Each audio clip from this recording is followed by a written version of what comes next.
testing of the gas pipelines in schools.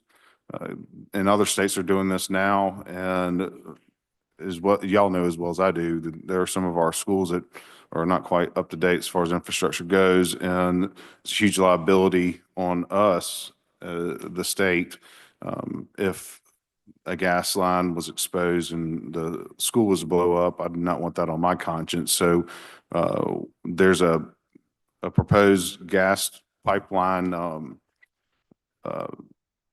fund that Atmos Energy is going to provide. They're going to put $500,000 in that fund. We do not know what this is going to cost. We don't know how many schools actually have gas leaks in the schools, which is even more reason to pass this bill. And that's the reason for the bill in front of you. And I'll be happy to entertain any questions. If there are no questions, I will entertain a motion. Title sufficient to pass. The motion is title sufficient to pass. All those in favor? Aye. Opposed? All right, it's not a committee sub. Oh. It's a committee. It's a committee sub. All right, so I'm informed by council that we don't have to adopt the committee sub because it's already passed by the House. All right, moving on.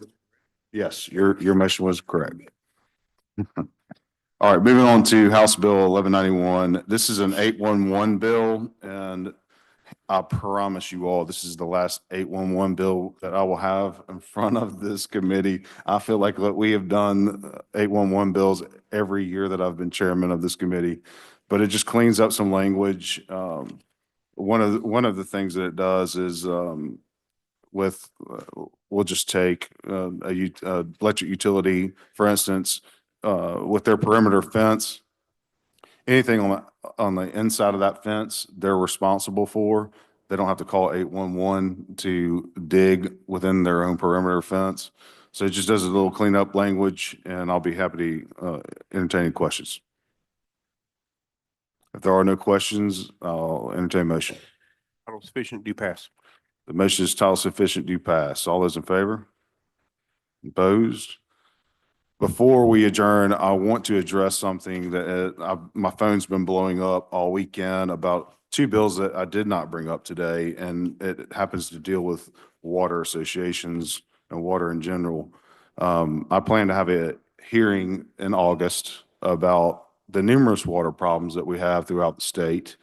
And I would highly encourage anyone that is listening that has anything to do with a water association that they man up and that they solve the problems that they have. Do not plug holes in your budget with money that is put forth by ratepayers. You need to do capital improvements.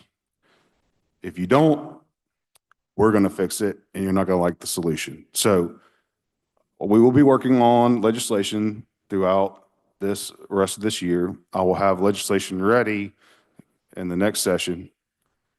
I encourage the various water associations, whether city-owned, whether statutory, whether they're private, whatever. Do not mess over your ratepayers. Get your water right, or we're going to fix it for you. And with that, I'll entertain a motion. Motion is rise report. All in favor?